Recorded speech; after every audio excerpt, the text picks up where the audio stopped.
Good evening and जय Hind students. बेटा आज हम आपको पत्र के बारे में बताएंगे।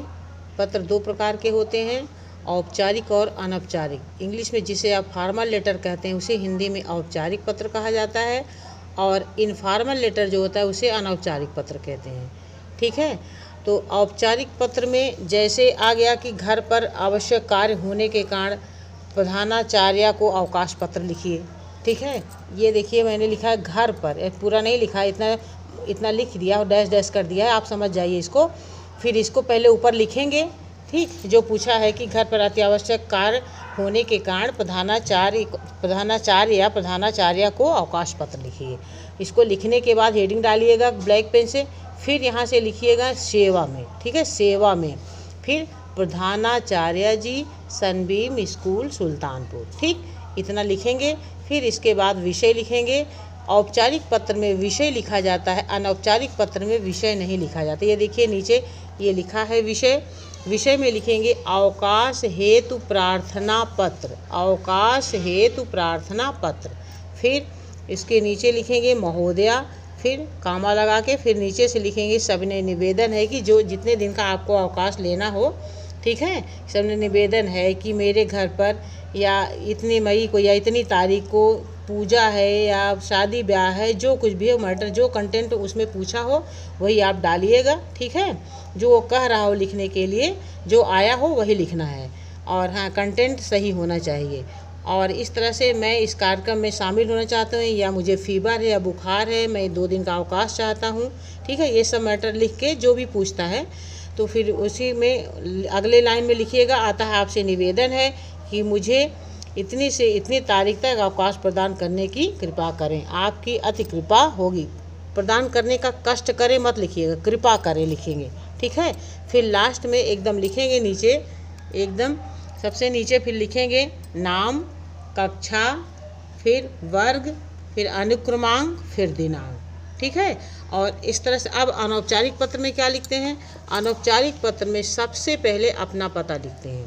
पहले उसको मान लिया अनौपचारिक पत्र में किसी दादा को विद्यालय में होने वाली खेलकूद प्रतियोगिता के बारे में पत्र लिखना है, या मामा जी को अपने जन्मदिन के लिए निमंत्रण देना है, या किसी दादी को पत्र लिखना है, या माँ को पत्र लिखना है। ठीक है, जो पहले जो पूछा उसको यहाँ पे लिख लेंगे। ठीक, लिखने के बाद फिर अपना एड्रेस लिखेंगे, फिर दिनांक लिखेंगे, फिर संबोधन लिखेंगे आदरणीय दादाजी या मामा जी या माता जी जो भी है। ठीक है, माता जी हैं तो आदरणीय हो जाएगा, आदरणीय माता जी, दादी जी हैं तो आदरणीय दादी जी। फिर इसके बाद फिर यहाँ पे अभिवादन करेंगे। ठीक, अभिवादन ये हो गया। अब इसके बाद यहाँ पे लिखेंगे सादर चरण स्पर्श, आदरणीय दादाजी के बाद यहाँ पे लिखेंगे सादर चरण स्पर्श। ठीक, अगर छोटे को लिख रहे हैं तो प्यार लिखेंगे। ठीक, आगे बात शुभाशीर्वाद लिखेंगे। आगे है इसके बाद फिर और उसमें मैटर डालेंगे, कंटेंट जो है जो ऊपर पूछा रहेगा उसको लिखेंगे। फिर लास्ट में आपका नाती या भांजा जो भी रिश्ता लगता है उसको लिखेंगे। ठीक है, आपका भाई, आपकी बहन या आपका बेटा। ठीक, और फिर अपना नाम लिख देंगे। ठीक, ये हुआ औपचारिक और अनौपचारिक पत्र। अब बेटा और मैं आपको बता रही हूँ कि गिनती आप लोगों के एलसी में जितनी भी गिनती दी गई है वो गिनती आप लोग कंप्लीट कर लीजिए।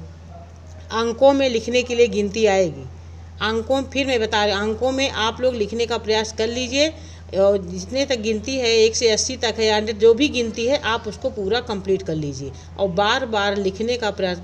उसमें देखिए उसकी गिनती क्या है, इंग्लिश में क्या दी गई है, इंग्लिश में हिंदी में कन्वर्ट कर लिया करिए। इसके बाद रचना का संसार सारे पाठ चैप्टर्स आप पढ़ लीजिएगा उसमें, और जीने की राह, रचना का संसार अब आ सकता है। जो सब्जेक्टिव पेपर, आप पहला पेपर तो ऑब्जेक्टिव होगा, दूसरा पेपर जो उसमें कुछ नहीं करना, क्लिक करना है ओनली। और लेकिन सब्जेक्टिव पेपर में जीने की राह यानी रचना का संसार, इसमें मूल्यपरक प्रश्न, वैल्यू बेस्ड जो क्वेश्चन होते हैं वो क्वेश्चन, इस तरह के क्वेश्चन आ सकते हैं। यानी वैल्यू बेस्ड क्वेश्चन जो होता है उसे मूल्यपरक प्रश्न कहा जाता है। और स्वलेखन भी आप तैयार कर लेंगे, स्वलेखन किसी पर भी आ जाए तो आप इसे लिख सकें। ये मत छोड़िए कि मुझे नहीं आ रहा है, इस पर कुछ भी बना के आप लिखेंगे तो आपको मार्क्स मिले, क्योंकि उसे मुझे चेक करना होगा। ठीक है, उसको छोड़ेंगे नहीं। थैंक यू बेटा।